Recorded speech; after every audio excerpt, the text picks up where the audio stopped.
Bonsoir à tous, merci d'être venus si nombreux. Donc, je m'appelle Lucie Poulet et comme l'a dit Pierre, je suis doctorante à l'Institut Pascal de Clermont-Ferrand. Et ce que je fais pendant ma thèse, c'est que j'essaie de comprendre comment on peut faire pousser des légumes dans l'espace.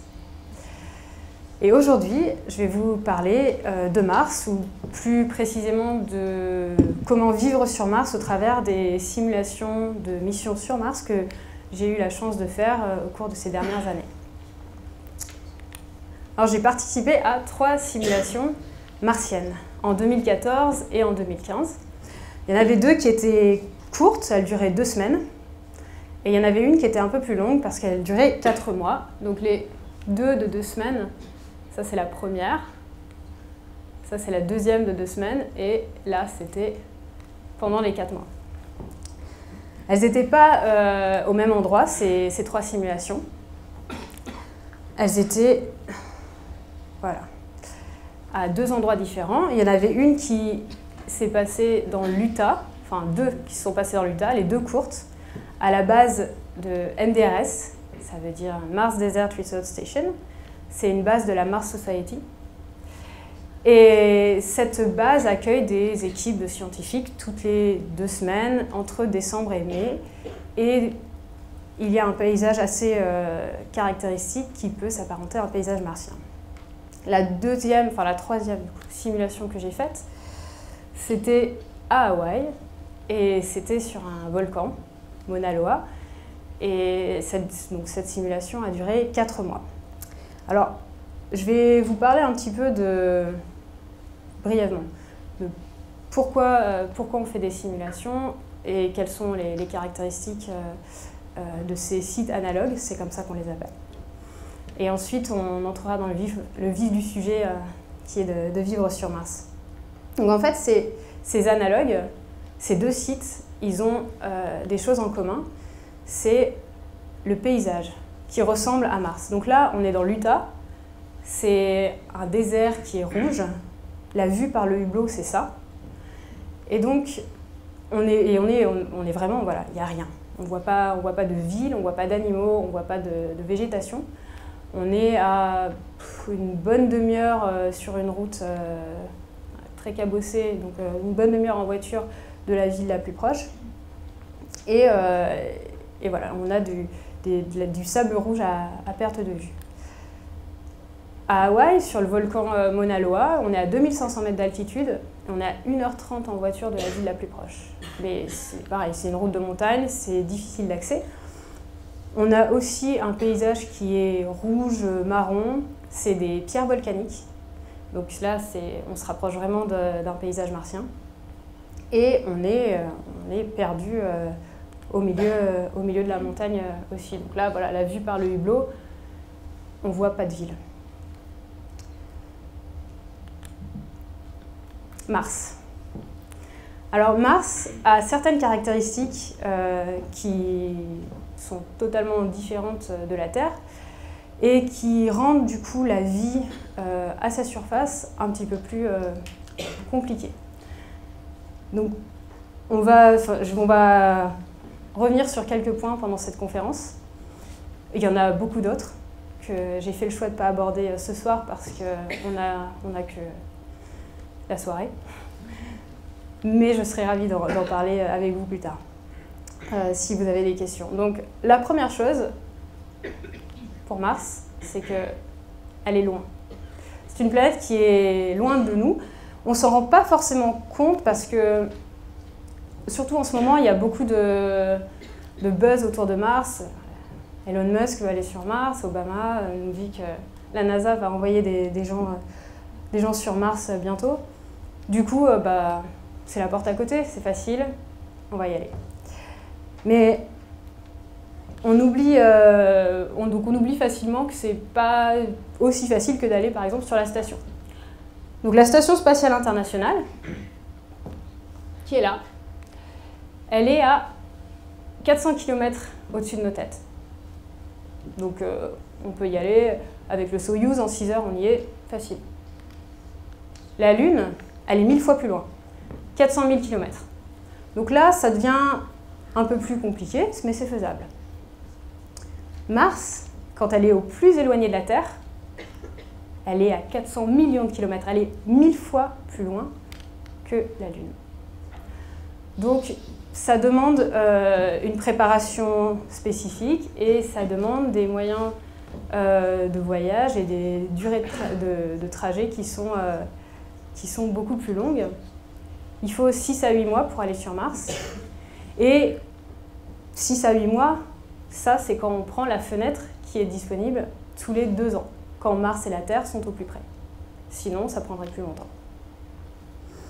Alors, les conséquences que ça a, cette distance, c'est premièrement des délais dans les communications. Donc là, c'est une petite animation de la NASA qui envoie un message à ses astronautes sur la station et sur Mars. Sur la station, le message arrive presque instantanément. Et sur Mars, il a fallu 12,5 minutes. Parce que là, Mars est seulement à 140 millions de miles. Donc c'est à peu près 220 millions de kilomètres.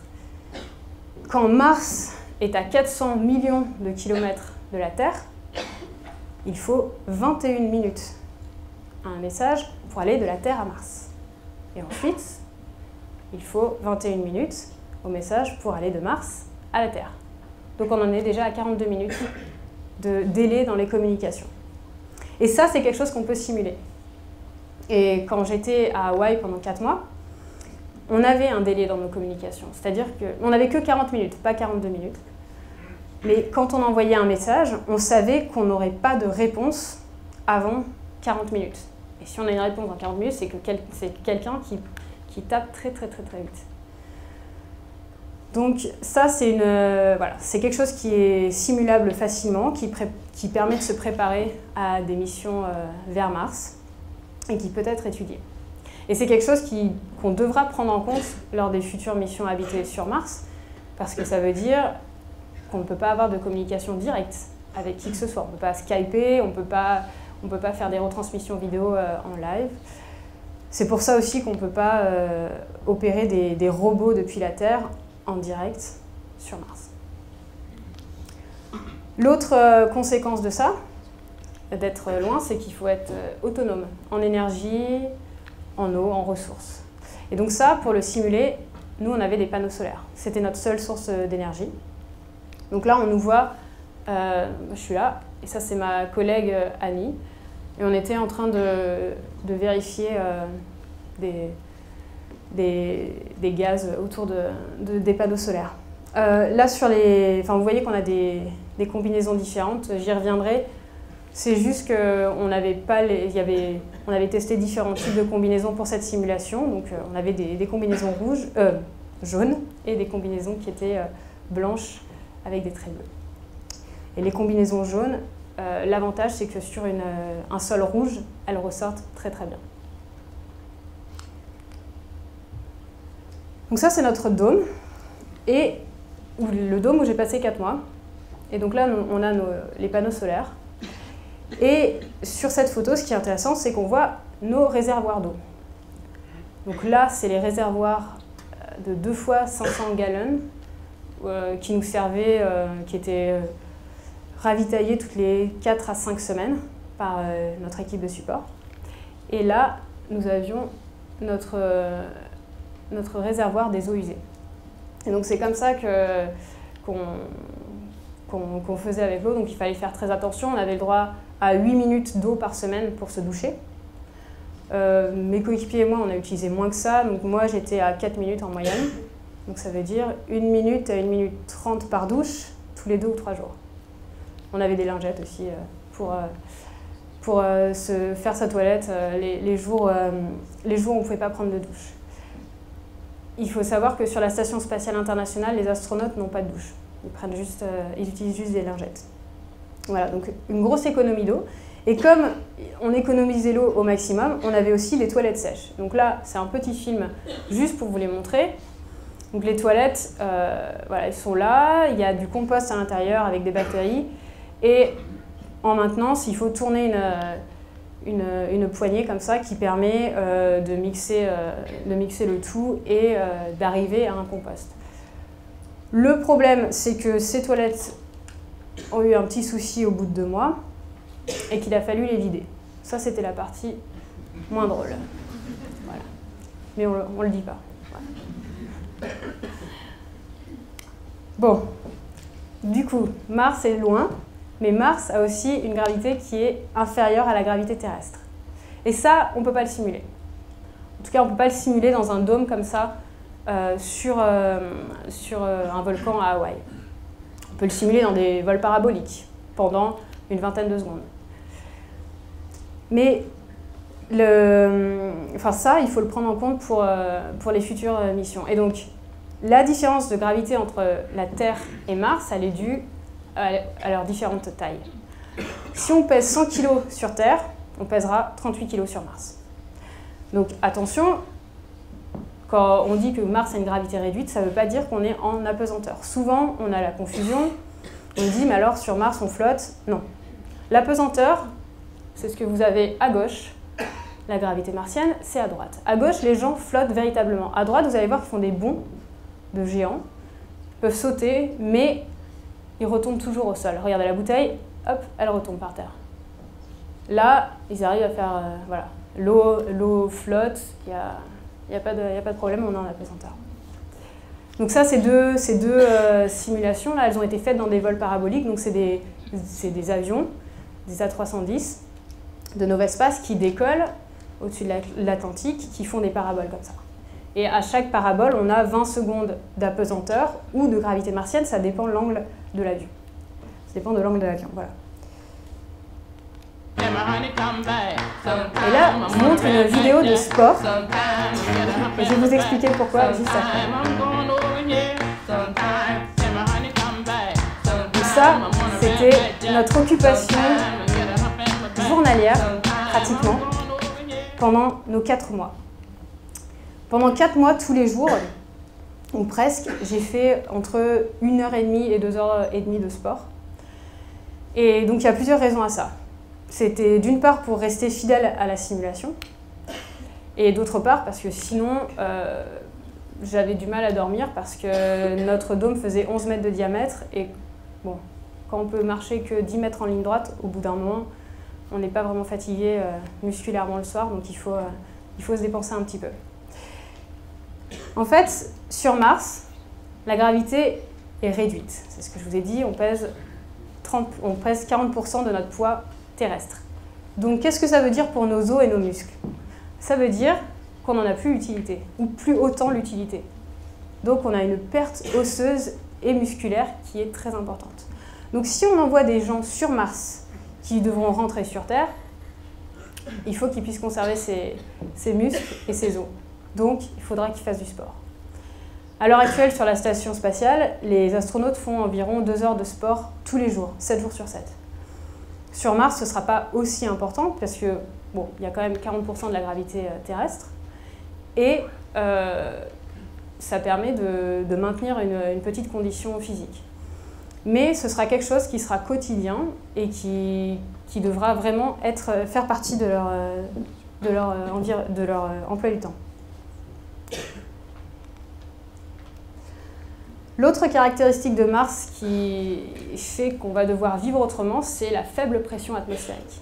Alors, faible pression atmosphérique, c'est même très faible pression atmosphérique, c'est 1% de la pression atmosphérique terrestre. Donc ici, on a 1 bar. Sur Mars, on a pas loin de 0,01 bar. Alors, qu'est-ce que ça fait quand on a des grosses différences de pression entre l'intérieur d'une maison, d'un module, et l'extérieur? Ça fait qu'on a des forces très grandes sur les structures. Et donc, si les structures ne sont pas assez solides, elles explosent. Et donc là, du coup, j'ai un petit film que vous allez reconnaître à vous montrer.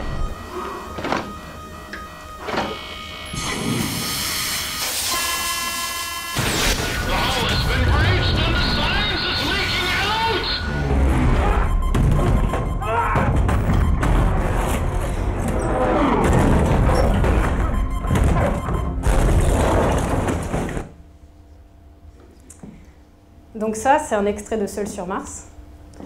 Je suis désolée pour le spoiler, pour ceux qui ne l'ont pas vu. Mais à un moment dans le film, il y a une fissure et le sas de décompression explose. Voilà ce qui s'est passé. En fait, une petite fissure dans la structure a fait que les forces étaient tellement fortes sur la structure que tout a explosé. Et donc ça, c'est un problème qui est réel et auquel il faut penser. Et donc pour ça, pour pallier à ce genre de problème, il y a plusieurs choses. Des structures qui seront résistantes, ou alors qui seront dans des tubes de lave ou souterraines. Bon, il y a plein de projets et de concepts là-dessus. Mais il y a aussi tout simplement donc, le sas de décompression dont j'ai parlé tout à l'heure. Donc, le sas de décompression sur cette photo, c'est ce container-là. Dans notre simulation, c'était ça notre sas. Donc ce qu'on faisait, c'est qu'on mettait nos combinaisons spatiales, ou réplicas de combinaisons, on attendait 5 minutes dans le sas pour simuler un ajustement des pressions, et ensuite on sortait. Alors un ajustement des pressions, parce qu'à l'intérieur, on n'est pas loin d'une atmosphère, donc pression atmosphérique terrestre, et à l'extérieur, on a 100 fois moins. Donc il faut pouvoir ajuster. Bien sûr, il est possible que les habitats martiens soient à des pressions atmosphériques plus faibles, parce qu'on sait qu'on peut supporter, le corps humain peut supporter des pressions atmosphériques plus faibles. Ça permettrait d'avoir des temps de décompression bien moindres. L'autre chose qui nous permet de sortir alors que la pression atmosphérique est 100 fois plus faible que la pression atmosphérique terrestre, c'est les combinaisons spatiales. Bon. Du coup, j'enchaîne sur le petit film. Là, c'est un film qui montre tout le processus qu'il fallait pour enfiler une combinaison spatiale. Donc là, nos combinaisons, elles n'étaient pas pressurisées, c'était des réplicas de combinaisons. Parce que si on a une combinaison pressurisée, ça demande beaucoup trop de règles de sécurité qu'on ne pouvait pas assurer vu qu'on était isolé sur un volcan. Là, on nous voit donc dans le sas de décompression. On attend 5 minutes. Alors, sur Mars, ce sera probablement pas 5 minutes, hein, ce sera beaucoup plus. Mais là, pour les besoins de la simulation, on avait mis 5 minutes. Et ensuite, une fois que ce temps-là est écoulé, on peut ouvrir la porte et sortir. Et donc voilà le paysage que nous avions en allant nous promener.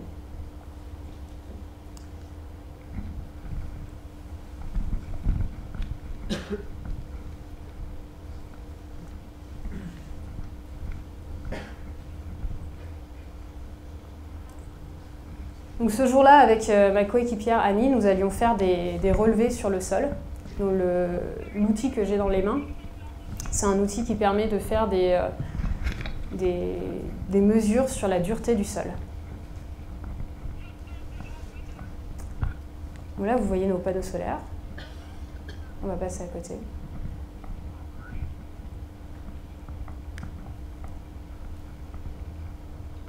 C'est la visite guidée des abords de la base à Hawaï.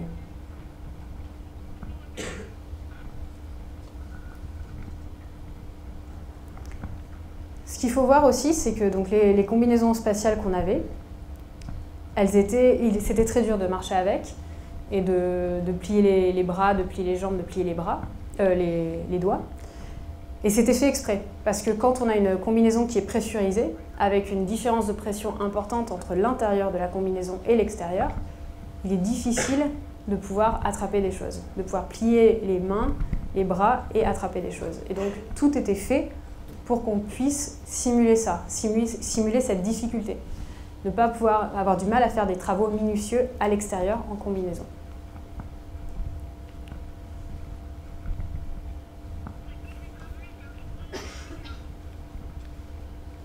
Voilà, donc quand je vous dis que le paysage est désertique et ressemble à Mars, c'est à ça que je fais référence. C'est vraiment, il n'y a vraiment rien. Donc là, on utilise notre appareil. C'est un appareil similaire à ce que les astronautes d'Apollo avaient amené sur la Lune pour mesurer le sol, enfin la dureté du sol lunaire. Et là, ma collègue Annie, qui est ingénieure à la NASA, avait amené cet outil qui avait été prêté par un des labos de la NASA.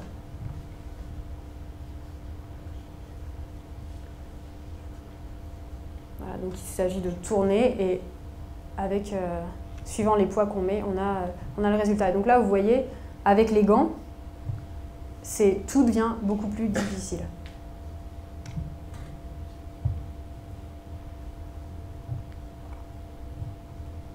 Et c'est un travail qu'on devait faire à deux parce qu'il fallait absolument qu'il y ait quelqu'un qui note. Et donc, il fallait communiquer, soit par radio, soit par signe, le résultat qui était obtenu et la personne écrivait sur le calepin. Donc, je l'ai dit, Mars est désertique. Je vous ai parlé de l'éloignement, je vous ai parlé de la gravité, je vous ai parlé de la faible pression atmosphérique. Mais tout ça, ça ne nous dit pas comment on va survivre là-bas. Parce que, donc c'est encore Mark Watney, j'ai bien aimé le film. Donc là, Mark Watney fait pousser des pommes de terre avec le sol martien et ses excréments. C'était pas loin de la réalité, ça pourrait marcher. Il y aurait eu quelques petits réglages à faire avant, mais l'idée était bonne. Et donc moi, je vais vous expliquer comment on mangeait pendant mes 4 mois de simulation. Est-ce qu'on faisait pousser des plantes, etc. Est-ce qu'on faisait pousser?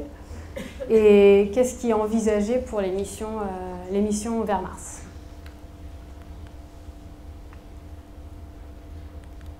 Voilà. Donc ça, c'est au tout début de la mission. Au début des 4 mois, on nous a... Oui, moi je suis celle qui a les crocs roses, là, les crocs roses aux pieds. C'est confortable. Donc, au tout début des 4 mois, on nous a livré toute la nourriture dont on aurait besoin. Et donc, ce qu'on a dû faire au tout début, c'est ranger dans des boîtes, -1, -2, -3, -4, pour savoir ce qu'on pouvait manger chaque mois. Parce qu'on avait des fruits, mais on n'avait pas des framboises pour chaque mois. On allait avoir 2 paquets de framboises, 1 paquet de pêche. Donc du coup, dans quel mois on met quel fruit, par exemple? Les fruits, c'est un des aliments qu'on avait le moins. Donc là, on était en train de tout trier, inventorier toute la nourriture et la ranger. Alors, quel genre de nourriture? On avait des choses qui étaient lyophilisées, qui étaient en poudre, des choses qu'on pouvait manger pendant 4 mois, qui n'étaient pas périssables. Donc il y avait des boîtes de conserve aussi. Et voilà, donc là, vous avez des œufs en poudre, du lait en poudre. Là, la photo est un peu floue, je suis désolée, c'est notre placard avec tous nos légumes lyophilisés. Donc il y avait vraiment énormément de choix, ça c'était vraiment bien. Et voilà, on pouvait faire toutes sortes de plats. La seule chose qu'on avait à faire, c'était ajouter de l'eau. Pour moi, c'était parfait. Il n'y avait pas besoin d'éplucher les légumes, pas besoin de les couper. On prenait, hop, on ajoutait de l'eau, on faisait cuire, on avait une soupe. C'était bien. Du coup, ça ressemblait à ça. Ça, c'était une salade de fruits en train de se réhydrater. On arrivait aussi à faire du pain, parce qu'on avait une machine à pain, donc c'était plutôt appréciable. La nourriture, c'était pas gênant. On avait vraiment beaucoup de choix, on avait des gens qui cuisinaient très bien dans l'équipe, donc on a réussi à manger vraiment bien. Au niveau du goût, il n'y avait pas de souci. Là où mes coéquipiers avaient un peu de mal, c'était au niveau de la texture. On en avait certains qui se plaignaient à la fin de la texture, parce que tout était mou. Il n'y avait rien qui était croquant, qui avait vraiment une texture différente. Donc ça, c'était un peu compliqué de temps en temps. Mais on avait aussi quelques plantes, parce que une de mes expériences, une de mes manips là-bas, ça consistait à faire pousser des salades et des radis et d'autres petites plantes. Donc là, c'est l'expérience où elles poussaient sous différentes lumières, donc blanche, rouge et bleue, et là juste rouge et bleu, à les cacher pour pas qu'elles soient perturbées par les autres lampes. Et voilà, je regardais comment elles poussaient, et ça nous permettait d'avoir, une fois par mois à peu près, une assiette de salade et de radis. Donc c'était bien, ça changeait, c'était varié, ça permettait de mettre un peu de croquant dans notre alimentation, un peu de frais, et c'était vraiment appréciable. Donc là, on voit que tout le monde est content sur la photo. Oups. Voilà, tout le monde est content sur la photo parce qu'on a notre assiette de salade mensuelle. Donc en fait, pour survivre, chaque jour, on a besoin de 800 grammes d'oxygène. On a besoin de 3,2 litres d'eau, donc kilos d'eau. Et ça, on le retrouve dans ce qu'on boit et ce qu'on mange. Et on a besoin de 600 grammes de matière sèche. Après, en déchets, on a 900 grammes de dioxyde de carbone, 3,6 grammes d'eau et 100 grammes de matière sèche. Les totaux sont bons, hein. Je sais qu'il y en a qui sont déjà en train de calculer dans la salle. 4,6 de chaque côté. En fait, il y en a peut-être qui tiquent parce que vous voyez 3,2 en eau ici et 3,6 là. C'est parce que dans les réactions métaboliques qu'on a dans notre corps, le carbone qu'on mange, l'oxygène qu'on respire, tout ça va se combiner, et l'eau qu'on boit, donc tout ça va se combiner et on va créer de l'eau. On va créer de l'eau, donc on retrouve tout ça dans notre urine, dans nos fesses, dans notre transpiration, dans notre respiration, toute cette eau. Voilà, et donc la matière sèche qui est en sortie, c'est ce qu'on n'a pas consommé. Donc ça, c'est les chiffres qu'il faut avoir en tête quand on pense à une mission pour Mars. Quand on les traduit sur une mission de 1000 jours, avec un équipage de 6 personnes, ça fait 30 tonnes. Donc 30 tonnes, il faut les monter. Il faut les amener jusqu'à Mars. Ça demande des moyens de propulsion, ça demande des moyens de propulsion, ça demande plusieurs lancements à l'heure actuelle. Mais bon, il y a des solutions pour ça, et je vais en parler juste après. Pour l'instant, sur la station spatiale internationale, ils font un petit peu autrement. Donc, ce qu'il faut savoir, c'est il y a les quatre choses dont j'ai parlé, enfin, les 3 choses dont j'ai parlé là, elles se retrouvent ici, et il y en a une 4e qui est importante, c'est le traitement des déchets. Donc on a le renouvellement de l'air, le recyclage de l'eau, la production de nourriture et le traitement des déchets. Tout ça, c'est le système de support vie qui s'en occupe. Et sur la station spatiale internationale, ce système support vie, il se décompose en plusieurs choses. On a d'abord le recyclage de l'urine. Ça, c'est les toilettes de la station spatiale internationale. Ils ne fonctionnent pas du tout comme les toilettes sur Terre parce qu'on est en apesanteur, donc il n'y a pas de gravité pour que les fluides descendent. Donc les astronautes ont ces petits entonnoirs là pour récupérer leur urine. L'urine est collectée, la vapeur d'eau qui est dans l'air est collectée aussi, tout ça est recyclé et ça nous fait de l'eau potable. Ça, c'est le système qui permet de recycler, renouveler l'air. Donc on capte le dioxyde de carbone et avec plusieurs réactions chimiques, on produit de l'oxygène à la fin. Là, c'est l'astronaute Samantha Cristoforetti qui est en train de se faire un burrito. Et elle se fait un burrito à partir de nourriture qui est non périssable, qui est dans des sachets comme ça, donc ça ressemble à des boîtes de conserve hein, finalement. Et c'est assez drôle. Voilà, donc elle met plusieurs choses. Bon, c'est vrai que faire la cuisine comme ça, c'est tout de suite plus ludique, plus interactif, plus intéressant. Mais pour l'instant, sur la station, la nourriture arrive environ tous les 3 mois par vaisseau cargo. Donc le vaisseau cargo s'amarre à la station. Tout ce qui est dedans, donc les provisions, donc la nourriture, et parfois ils envoient de l'eau aussi, les habits, etc. Tout ça, c'est débarrassé du cargo. Le cargo est vide et on peut y mettre les déchets. Les astronautes y mettent tous leurs déchets. Et ensuite, les déchets viennent brûler dans l'atmosphère. Donc ça, c'est le traitement des déchets sur la station à l'heure actuelle. Bon, c'est encore pas optimisé. Mais vous voyez bien que pour aller sur Mars, on ne pourra pas envoyer des vaisseaux cargo tous les 3 mois, tous les 4 mois, laisser ou faire brûler les déchets sur Mars et se contenter de recycler l'urine et l'air.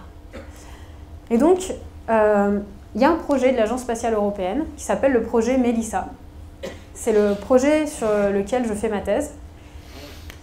Et le but de ce projet, c'est de s'inspirer d'un écosystème d'un lac, de le recréer de manière artificielle pour pouvoir avoir une boucle fermée qui permette de recycler l'air, l'eau, les déchets et de pouvoir intégrer ça et d'en faire un système support vie pour les missions habitées longue durée. Donc voilà, là c'est les différentes étapes de l'écosystème du lac et ce petit film vous explique comment chaque étape de dégradation dans un lac et de consommation dans un lac se retrouve dans les compartiments de la boucle Mélissa. Donc on a 3 compartiments microbiens qui vont dégrader, qui représentent les différents stades de dégradation des déchets. Et ces 3 compartiments microbiens, ils sont déjà testés, ils sont testés dans plusieurs labos en Europe, et notamment, ils sont testés dans un démonstrateur au sol, qui est à Barcelone. Et donc, il y a les 3, ça c'est le numéro 1, le 2 et le 3. Et donc là, on a le petit entonnoir qui permet de recevoir les déchets dans le réacteur. Donc le 1 s'occupe vraiment de dégrader les déchets, de faire la grosse partie de dégradation, et les 2 compartiments d'après permettent d'affiner un petit peu cette transformation pour, à la fin, en sortie de ce réacteur-là, avoir quelque chose qu'on peut donner à des plantes et à des algues. Donc, il y a un compartiment algues qui est aussi dans le démonstrateur de Barcelone. Et donc là, dans ce petit film, vous voyez à quoi elles ressemblent, ces algues. C'est de la spiruline, c'est une algue verte, une micro-algue. Et cette algue verte permet, en poussant, donc de renouveler l'air parce qu'elle va consommer le dioxyde de carbone, rejeter de l'oxygène. Et en plus de ça, c'est une algue qui est riche en protéines, donc on peut la manger. Je vous ai parlé du compartiment plante. Donc le compartiment plante, il est ici. Et à Barcelone, il ressemble à ça. Donc c'est pas du tout une serre comme on a l'habitude d'en voir ici. C'est un compartiment qui est complètement fermé. Là, on a des salades. Donc sur le petit film, vous avez vu à peu près comment on fait pour manipuler les salades. On met des gants. Pourquoi ? Parce que on essaye de regarder de faire pousser des salades, ici en l'occurrence, en boucle fermée. Donc on ne veut pas qu'il y ait d'échange avec l'extérieur, on ne veut pas introduire de pathogènes non plus, donc les gens qui s'occupent de ces manips-là doivent mettre des gants pour manipuler les salades. Et là, on est complètement fermé, vous voyez, il n'y a pas de... Bon, à part cette petite fenêtre-là, mais ça ne gêne pas. On est complètement fermé et la lumière provient de lumière artificielle sur le dessus. Et ensuite, il y a le compartiment de l'équipage. Alors, pour l'instant, à Barcelone, on n'a pas d'astronautes ou de volontaires qui sont enfermés pour respirer l'air qui est produit par les plantes et les algues, mais on a des rats. Et donc, depuis l'année dernière, il y a le compartiment avec les rats qui est connecté au compartiment des algues. Et donc, les rats respirent l'oxygène qui est produit par les algues. Et les algues utilisent le dioxyde de carbone qui est produit par les rats pour pousser. Donc ça, c'est un projet qui permettrait de vivre en boucle fermée sur Mars et qui permettrait de ne pas avoir besoin d'emmener 30 tonnes. Vous vous souvenez les 30 tonnes dont on a besoin pour une mission de 1000 jours avec 6 personnes, juste pour les besoins alimentaires. Si on peut recycler l'air, recycler l'eau, recycler la nourriture, ça nous permet de ne pas avoir besoin d'amener autant.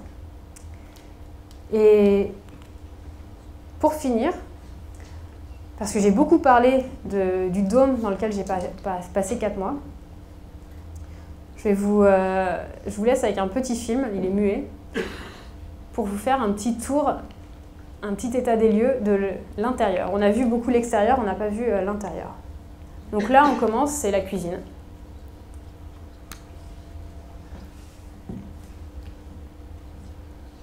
Donc voilà, toute notre nourriture non périssable sur les étagères.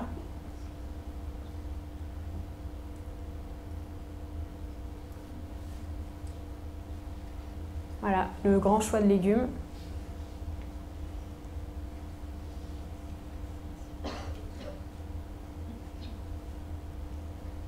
Là, on voit qu'on a notre machine à pain. Ça, c'est du beurre, la grosse chose. On avait plein de choses pour faire à manger. C'était appréciable. La vue par le hublot.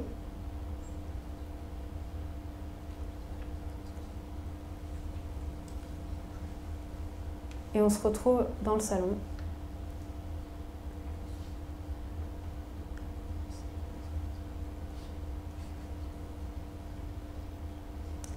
Donc à l'étage, il y avait nos 6 chambres. Donc là, on y monte.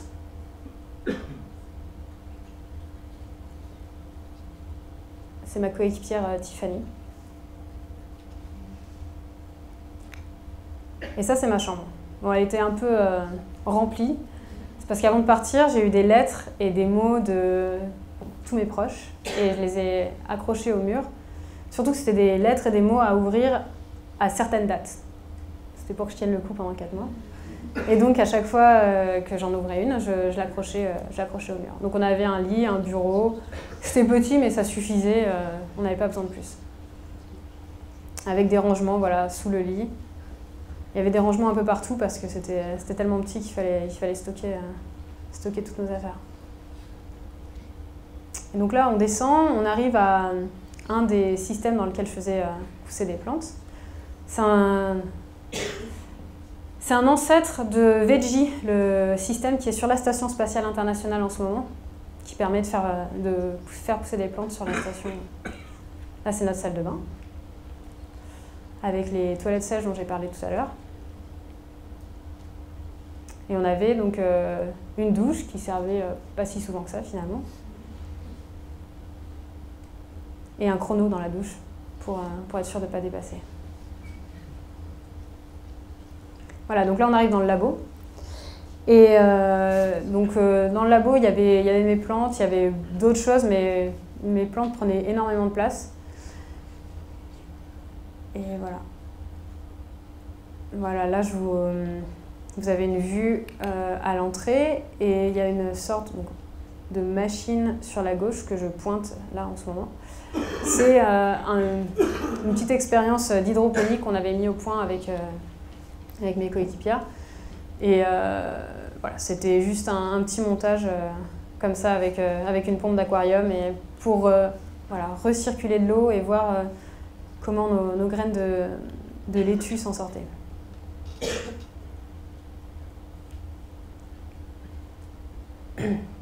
Et là, donc, mon expérience à proprement parler, avec les différentes couleurs de lumière, les salades qui poussaient dessous, et la 4e lumière qui était bien cachée. Vraiment bien. Voilà.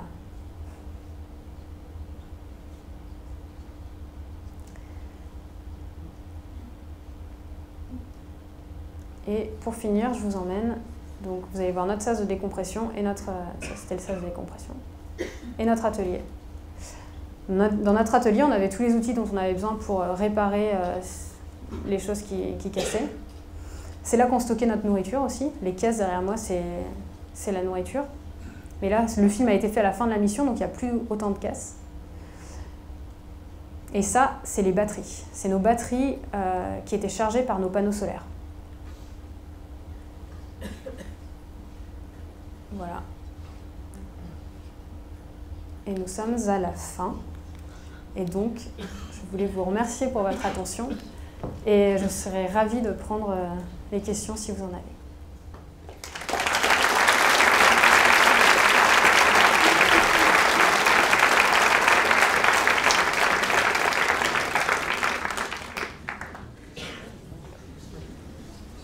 Des micros circulent dans la salle avec les agents d'accueil, donc n'hésitez pas. Parlez bien dans le micro puisque tout est enregistré, s'il vous plaît.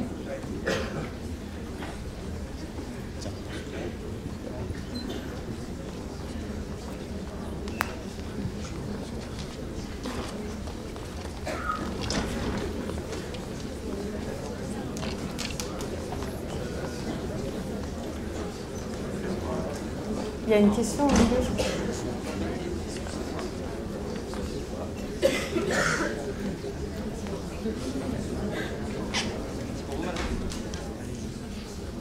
Bonsoir. Bonsoir. Moi, je voudrais savoir quels sont les résultats que vous avez tirés pour la pousse de ces fameuses salades, mais avec les différentes couleurs, avec les différentes ondes que vous avez utilisées. Alors, les résultats, c'était des résultats préliminaires. Enfin, je ne pouvais pas en tirer des conclusions vraiment abruptes, mais je n'ai pas vu de différence vraiment notable entre les différentes longueurs d'onde.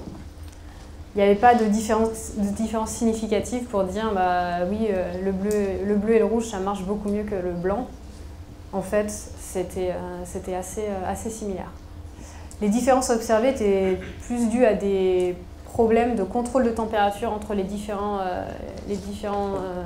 bacs plutôt que dues à la lumière. Parce que, et c'est pour ça aussi qu'il y avait une lumière qui était cachée, il y avait la température n'était pas contrôlée sous chaque lampe, ce qui doit être fait normalement dans un labo. Et donc là, il y a eu des différences de température dues à des lampes qui étaient un peu plus puissantes que d'autres. Voilà. Bonsoir. Je vous vois pas, pardon. J'avais aussi une question par rapport aux plantes. Est-ce que la pression atmosphérique, elle aurait une influence sur la pousse ? Alors, oui et non. En fait, il y a des expériences qui ont été faites sur des plantes qui ont montré qu'elles pouvaient supporter jusqu'à 2 kPa de pression en oxygène, de pression partielle d'oxygène. Donc ça, c'est une pression qui est très faible. Les plantes, quand on parle de faire pousser des plantes sur Mars, on parle toujours de les faire pousser dans un environnement pressurisé.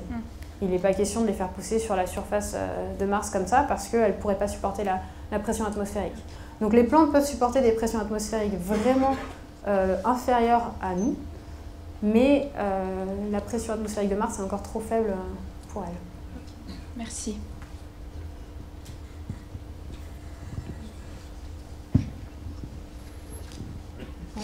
Et je voulais savoir s'il y avait eu des préparations similaires pour les missions Apollo, sans doute très différentes, mais je voulais savoir en quoi elles étaient différentes, si vous savez, évidemment. Alors, je ne suis pas très au courant de ça.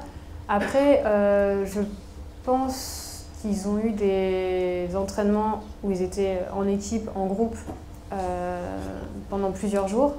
Mais bon, il n'y avait pas besoin de rester 4 mois sur un volcan, parce que leur mission durait 2 semaines maximum. Merci.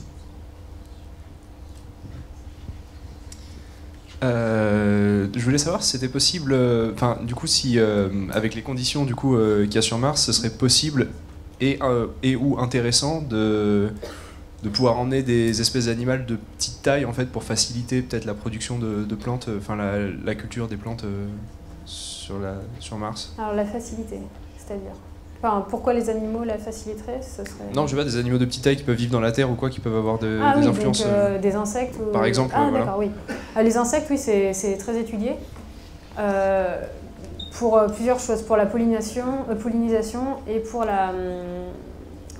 les manger. Parce que ça prend pas trop de place, ça se reproduit assez vite, c'est très riche en protéines et en autres choses. Donc du coup, voilà, il y a plusieurs groupes de recherche qui essaient d'introduire des insectes dans des missions comme ça. Après, bon, je ne sais pas si ce sera le cas à court terme, mais ouais, je pense qu'à plus ou moins le long terme, il faudra inclure des insectes.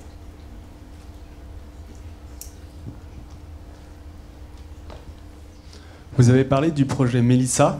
Oui. Et je voulais savoir, est-ce que ça marchait en pratique, ces systèmes fermés? Et est-ce qu'on peut voir les résultats sur Internet ou quelque part? Alors les résultats, oui, il n'y a pas de souci. Il y a beaucoup de résultats qui sont publiés dans des revues scientifiques. Oui, ça marche, mais le démonstrateur à l'heure actuelle, dans le démonstrateur à Barcelone dont j'ai parlé, tous les compartiments ne sont pas reliés entre eux. Il y a le compartiment dont j'ai parlé tout à l'heure, le compartiment des rats avec le compartiment de la spiruline qui sont reliés. Et il y a un troisième compartiment qui est relié à celui de la spiruline, un compartiment microbien, mais ils ne sont pas... à l'heure actuelle, la boucle n'est pas fermée à Barcelone. Mais les recherches sont en cours et voilà, en fait, c'est un projet qui se fait avec plusieurs phases en parallèle. Il y a la phase modélisation, la phase expérimentation et la phase expérimentation dans l'espace aussi.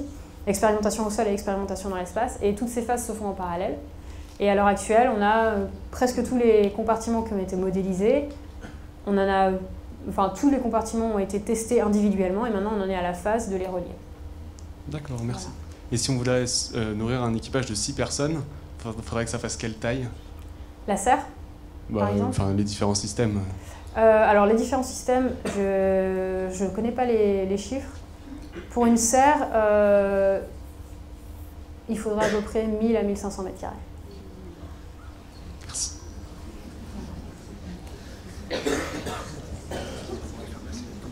Enfin, 1000 à 1500 mètres carrés si c'est un régime alimentaire strictement, qui provient strictement de la serre.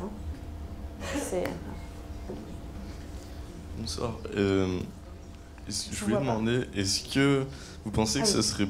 Je suis là, pardon. Vous pensez que ce serait possible de coloniser Mars, de la rendre colonisable par la vie, avec de la par exemple, vous parlez de la voilà, c'est ça. terraformation, ouais. Par exemple, avec des bactéries génétiquement modifiées ou des trucs comme ça. C'est que je suis en biochimie, j'ai un ami qui m'a demandé de vous poser cette question. Et... Il n'a pas pu venir en fait. J'étais là pour la poser. En fait, la terraformation de Mars, c'est un sujet qui est vaste. Ça prendrait plusieurs siècles pour arriver à une planète qui soit habitable. Maintenant, est-ce que c'est possible? Moi, je n'ai pas les compétences pour répondre. Des organismes génétiquement modifiés pour le faire, peut-être. Mais pour l'instant, tout ce que je peux dire avec mes connaissances, c'est que ça reste de la science-fiction. Merci. Bonsoir. Bonsoir. Alors, Par ici, oui, là. Un peu plus par là. là, Ouais, ça y est. le fait. Bonsoir, déjà, merci beaucoup pour la conférence. C'était très intéressant. Merci d'être venu. J'avais deux questions à poser, une sur les plantes et l'autre sur le système de traitement des déchets. Du coup, sur les plantes, je me posais la question de la gravitropie, le fait que les racines aillent chercher en profondeur. Et du coup, si jamais la gravité sur Mars était plus faible, est-ce que ça posait problème pour les plantes d'aller chercher un peu plus en profondeur ou de pouvoir développer un système racinaire correct? Ouais. Et l'autre question, c'est sur le traitement des déchets, c'était le temps de traitement des déchets, en fait, combien de temps ça prenait?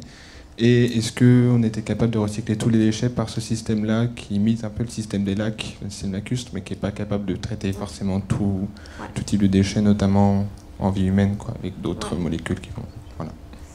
Alors, je vais répondre rapidement sur les déchets, parce que ce n'est pas mon domaine de recherche. Donc là, sur les temps, je ne sais pas. Sur le traitement de tout type de déchets, alors c'est des déchets organiques, des déchets, donc soit le trop-plein de plantes, de nourriture, et après les déchets humains. Mais c'est pas fait pour dégrader d'autres types de déchets. Pour tout ce qui est dégradation des fibres de plantes, il est envisagé d'avoir un système à part pour les dégrader parce qu'elles sont très dures à dégrader avec ces bactéries-là. Les fibres de plantes sont assez dures à dégrader.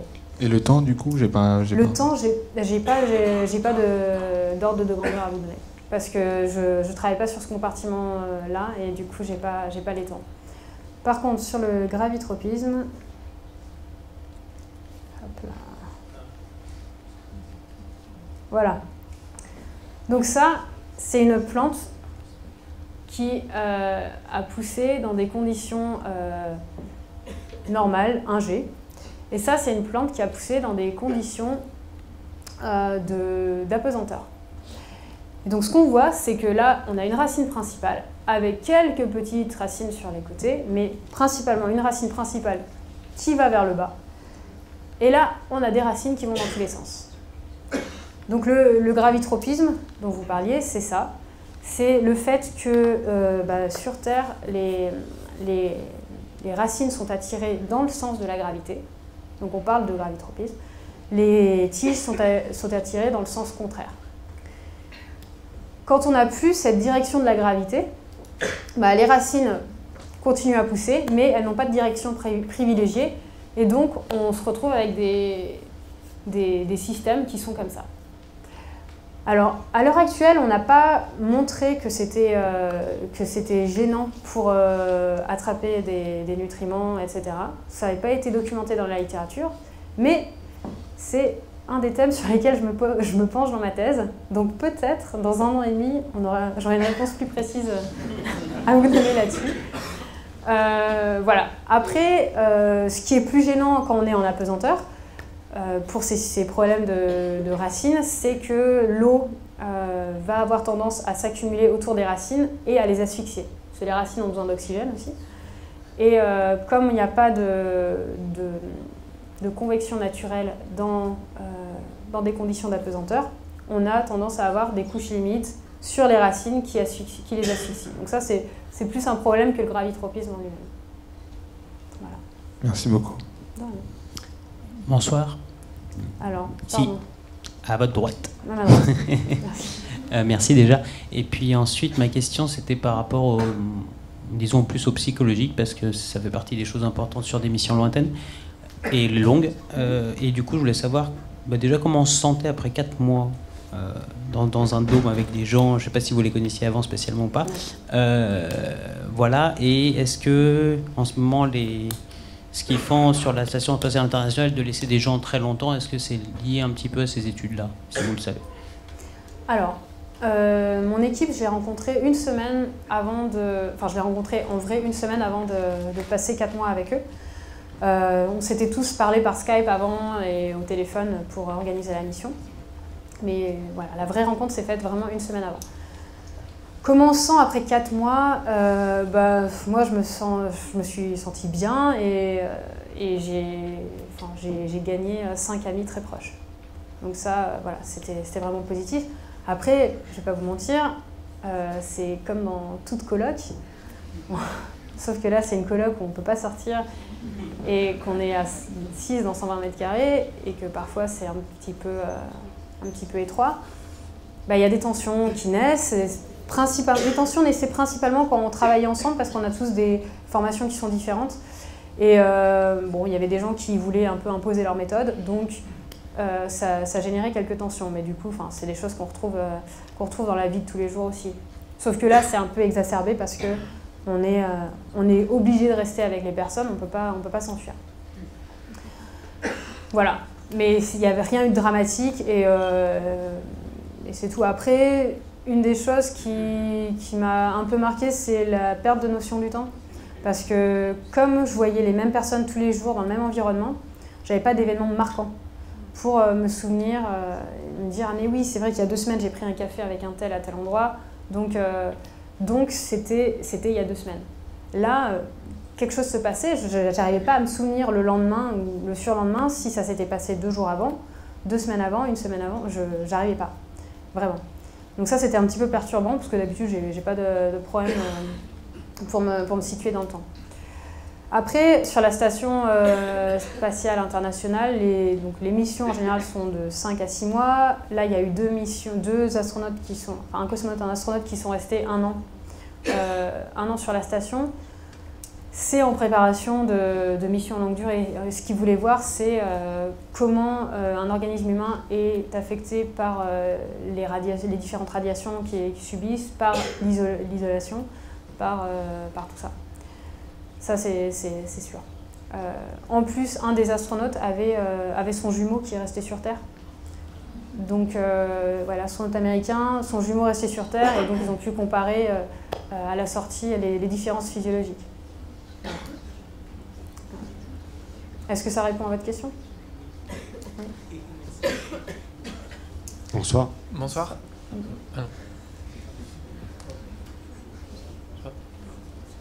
C'est moi. Bon bah, moi c'est ma question, c'était sur le système hydroponique.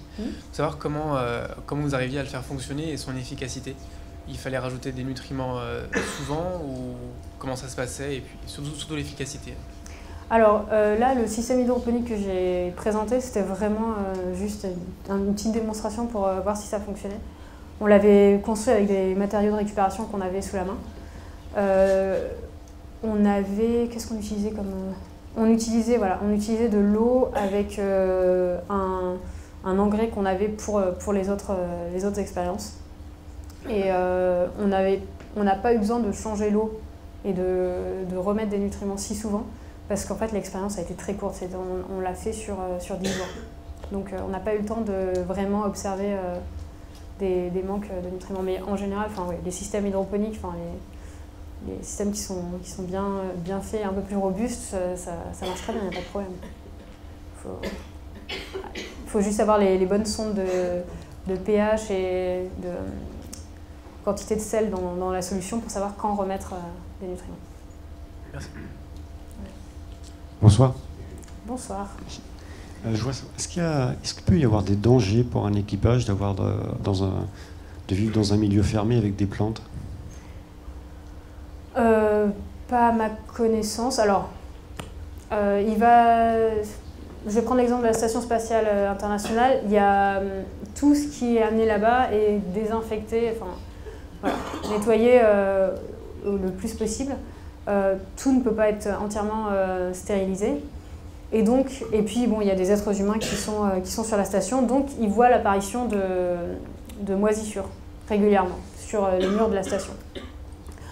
Donc on peut imaginer quelque chose de similaire, un environnement clos avec des plantes, ça veut dire qu'on a un environnement qui est un petit peu humide et donc potentiellement on peut avoir des développements de moisissures et de choses comme ça qui pourraient poser problème. Maintenant il faut avoir les moyens sanitaires pour pouvoir s'en débarrasser. Mais après, être avec des plantes dans le même endroit, juste les plantes, en soi, ça pose pas de problème. Au contraire, ce serait même une aide psychologique et tant parce que voir des plantes, ça rappelle un petit peu l'environnement terrestre, mais aussi parce que quand on a des plantes, on s'en occupe et c'est une activité qui est complètement différente de toutes les autres activités que les astronautes ou analogues astronautes doivent faire pendant des missions comme ça. Donc c'est vraiment bénéfique d'avoir des plantes.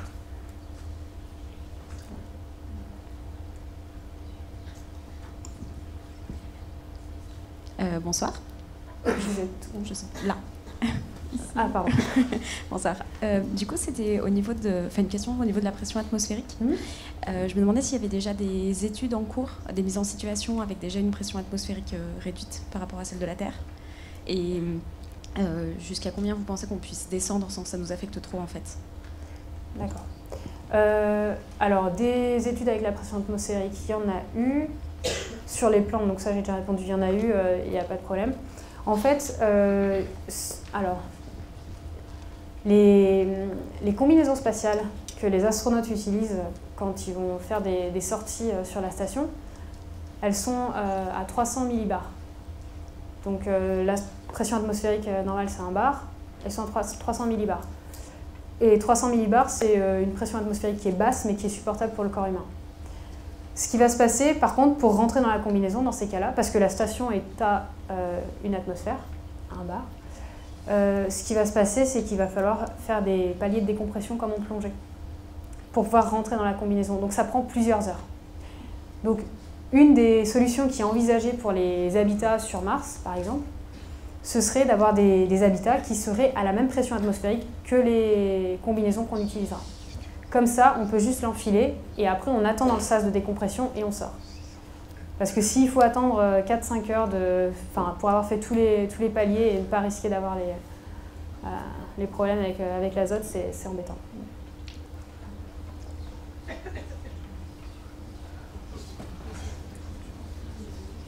Est-ce que vous avez envisagé le sujet de la rencontre extraterrestre sur Mars? Alors moi, je l'ai pas envisagé personnellement, parce que je suis pas astrobiologiste ou exobiologiste, mais c'est un sujet qui est envisageable, étant donné, ou en tout cas, on pourrait trouver un fossile de vie extraterrestre. C'est pour ça d'ailleurs qu'on envoie toutes les sondes et tous les robots à l'heure actuelle, c'est dans l'espoir de trouver une trace de vie présente ou passée. Et quand on dit trace de vie, du coup, voilà, c'est probablement des bactéries. Et c'est des bactéries qu'on cherche. Vie extraterrestre, on pense souvent à une forme de vie intelligente. Je sais pas, je ne peux pas répondre à la question de s'il y en a sur Mars. S'il y en a sur Mars, elles se cachent très très bien. On les a pas encore observées. Les bactéries, par contre, ce serait tout à fait possible. Il se peut qu'au même moment où vous y allez vous, d'autres extraterrestres, eux, ils vont aussi. Ah oui, oui, voilà. Si dès l'instant où on amène des êtres humains, on peut imaginer, on peut envisager avoir une contamination microbienne, et là, ce serait problématique. Et donc, il y a toutes les problématiques de protection planétaire qui rentrent en compte.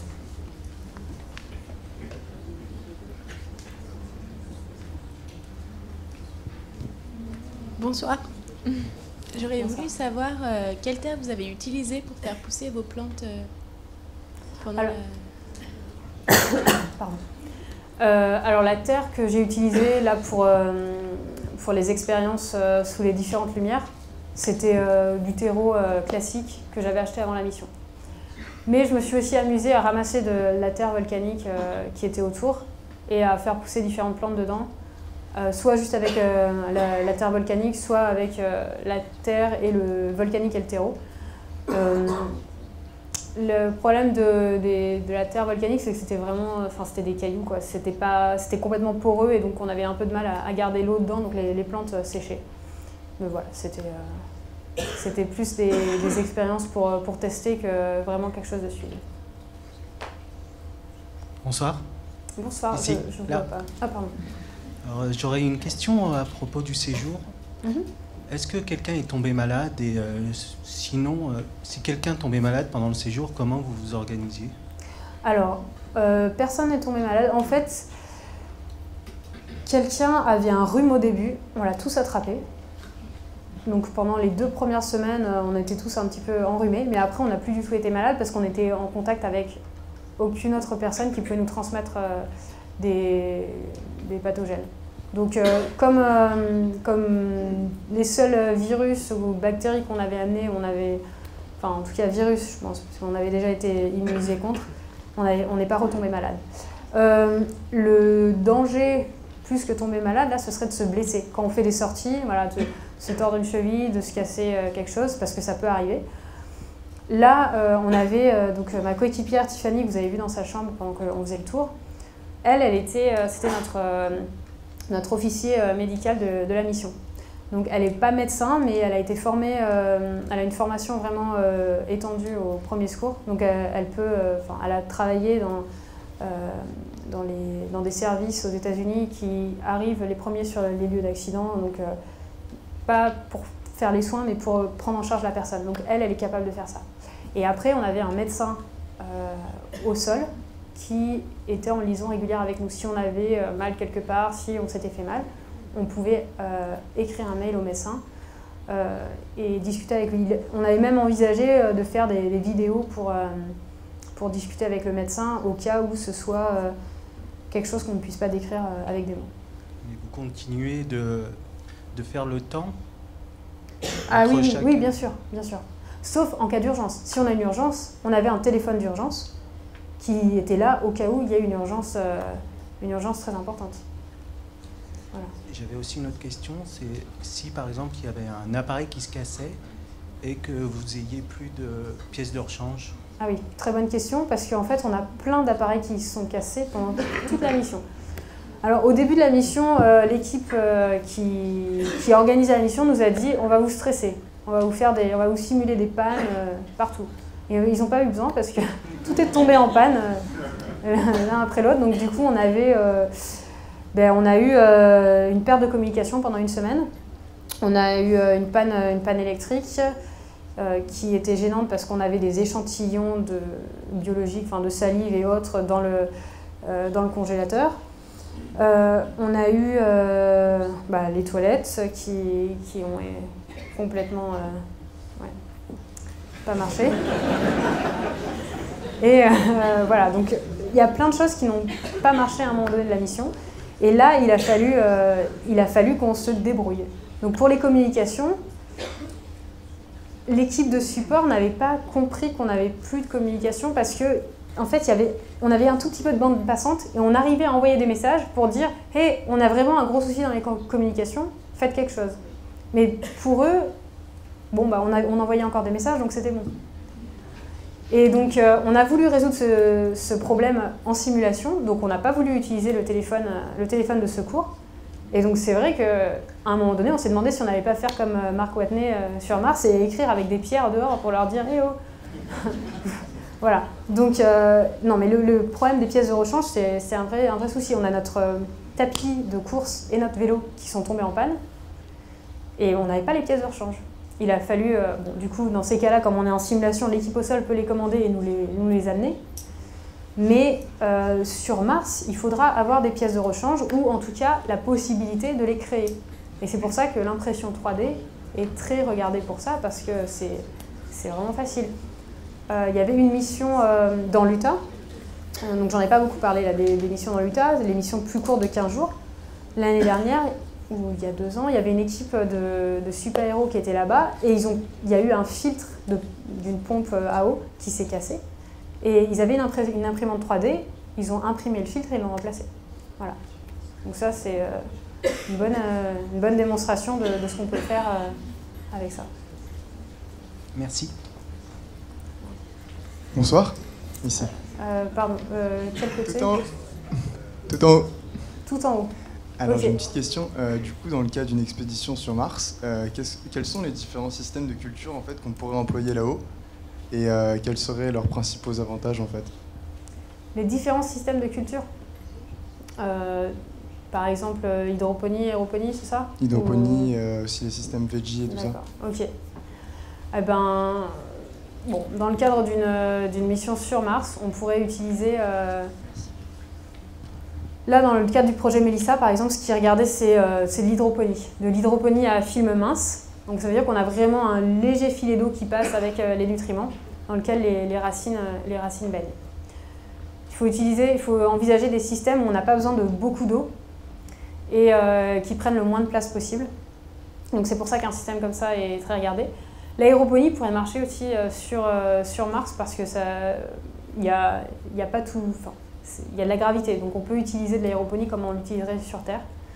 Et après, on peut bien sûr envisager d'utiliser le sol martien après avoir enlevé les éléments toxiques et le mélanger avec les nutriments qu'on aura dégradés avec nos déchets. Donc là, on revient avec Mark Watney qui fait pousser ses patates sur Mars. Ça pourrait marcher comme ça. Après, il y a un autre projet qui est intéressant. Qui consiste à utiliser des cyanobactéries. Donc, la spiruline est une cyanobactérie. Et de transformer les ressources martiennes en ressources qui sont exploitables par les plantes. Et donc ça, c'est un projet qui est porté par Cyprien Verseux, qui a fait une mission de 1 an à Hawaï. Il est sorti en août. Donc voilà, il y a beaucoup de systèmes qui sont envisagés pour faire pousser des plantes sur Mars.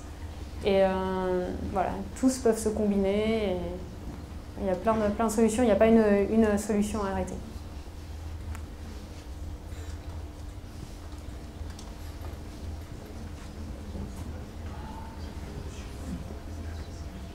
Bonsoir. Oui. Bonsoir. Bonsoir. J'ai 2 questions pour vous. Vous parliez d'impression 3D. Oui. Je voulais savoir si vous aviez eu vent d'études à ce sujet qui se sont faites dans des conditions de gravité zéro. Alors, ils en ont. Soit elle a déjà été envoyée, soit elle va bientôt être envoyée sur la station, mais il est prévu qu'ils en aient une. D'accord, donc les études sont en cours et on a déjà des prototypes qui... Oui, d'accord. Et j'avais une autre question. Je voulais savoir si vous aviez des nouvelles à propos de l'IM Drive, si vous en aviez entendu parler. C'est au niveau de la propulsion, ce serait un nouveau type de moteur. Bon, si vous n'en avez pas entendu parler, c'est pas... Non, mais je suis pas dans la propulsion. D'accord, ça marche. Merci quand même. Oui, bon. Bonsoir.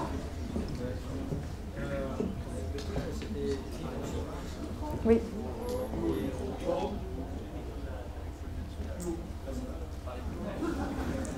Vous parlez plus près. Le titre, c'était Vivre sur Mars, et je vous ai jamais entendu parler des bombardements des particules très énergétiques. Alors là, on parle de vie, et là, c'est des plantes qui subissent uniquement les phénomènes de gravité, mais au niveau des particules, ça se passe comment? Parce que là, vous êtes à la lumière solaire, à l'extérieur. Vous avez dit, justement, vu les conditions physiques, il fallait des structures très très solides, mais il y a aussi ce fameux bombardement, donc je me serais même attendu. Et c'est là où je suis un peu étonné, c'est on ne voit jamais ce genre d'expérience sous terre pour justement essayer de simuler... parce que là, actuellement, on n'a pas les matériaux qui permettent de protéger de tout ce rayonnement. Donc, j'aurais commencé... Enfin, je me pose des questions, quoi. Enfin, à partir de votre exposé, je me dis, mais qu'est-ce qu'il en est finalement par rapport à ces phénomènes physiques tout à fait naturels? Voilà, c'est tout. Alors, j'ai fait le choix de ne pas parler des radiations parce que c'est pas quelque chose qui est majeur. En fait, si on se protège du reste, donc de la faible pression atmosphérique, etc., en fait, on est déjà protégé des radiations. Et en fait, il y a une étude qui est sortie sur les radiations qui dit qu'un voyage vers Mars serait très dangereux parce qu'on s'en prendrait plein. Et en fait, cette étude, elle prend pas en compte les vraies conditions. C'est-à-dire que l'étude telle qu'elle a été faite, c'est un peu comme si on disait « je veux renverser une quille ». J'ai le choix entre lancer une balle de 1 kg ou lancer toutes les secondes, pendant 1000 secondes, une petite bille. Et ça, c'est la différence entre se prendre une grosse décharge de radiation ou s'en prendre un petit peu. L'effet, en termes d'effet énergétique sur la quille, on aura la même chose. En termes d'effet sur... Enfin, si la quille va tomber ou pas, on n'aura pas la même chose. Et c'est la même chose pour le corps humain. Les radiations on nous dit que c'est trop dangereux sur Mars, c'est pas le cas. En fait, ce qui est dangereux, c'est les événements solaires qui arrivent de temps en temps. Oui, mais pour ça, on peut les prévoir et on peut s'en protéger. Et il y a des tubes de lave sur Mars, comme il y en a sur Terre. Alors des tubes de lave, c'est des structures qui apparaissent après une éruption volcanique. Donc l'éruption volcanique se fait, la lave se refroidit. S'il y a un courant plus chaud qui passe en dessous, ça forme un tunnel. Des structures comme ça, on pense qu'il y en a sur Mars. Et nous, une de nos missions pendant mes 4 mois, là, c'était d'aller cartographier, caractériser et explorer ces tubes de lave. Parce que, et une des simulations qu'on a eues, c'est il y a un événement solaire, prenez vos affaires, allez vous mettre dans le tube de lave et attendez que ça passe. En fait, pour les habitats martiens, oui, on peut envisager des structures très résistantes et résistantes aux radiations, résistantes à la pression aux radiations. Oui, on peut envisager de creuser et de se mettre sous terre, mais ça demande des infrastructures qui sont un petit peu compliquées. Mais surtout, on peut envisager de se mettre dans des tubes de lave, de fermer l'entrée, et ce serait beaucoup plus simple pour avoir, en termes de structure. On aurait déjà toute la protection du sol martien au-dessus, et on aurait juste l'entrée à fermer.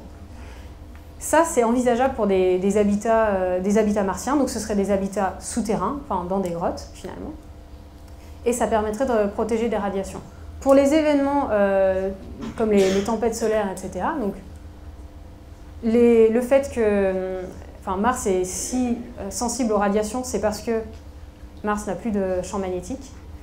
Le champ magnétique sur Terre nous protège de toutes ces radiations du Soleil. Sur Mars, on n'en est pas protégé. Et donc, du coup, quand il y a ces tempêtes, ça peut être très violent. Mais ces tempêtes sont prévisibles, et si on est dans des tubes de lave ou des habitats souterrains, on n'a pas de problème. Les expériences ont été faites sur des plantes, pas en souterrain, mais dans des laboratoires avec des diodes électroluminescentes, d'autres types de lumière, pour les faire pousser. C'est d'ailleurs ce que je faisais sur les salades et les radis que j'ai fait pousser, il n'y avait aucune lumière naturelle.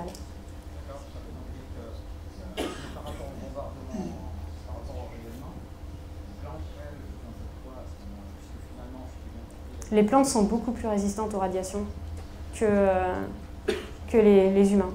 Ça, par contre, il y a des études qui ont été faites et les plantes peuvent supporter des radiations beaucoup plus importantes.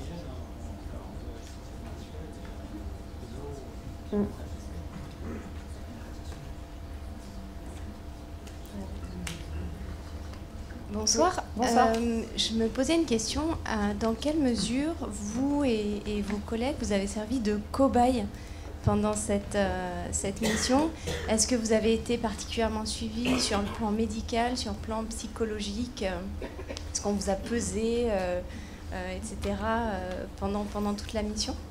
Oui, alors c'était la mission de 4 mois, là, c'était une étude c'était une étude psychologique qui était financée par la NASA. Et donc on était des cobayes.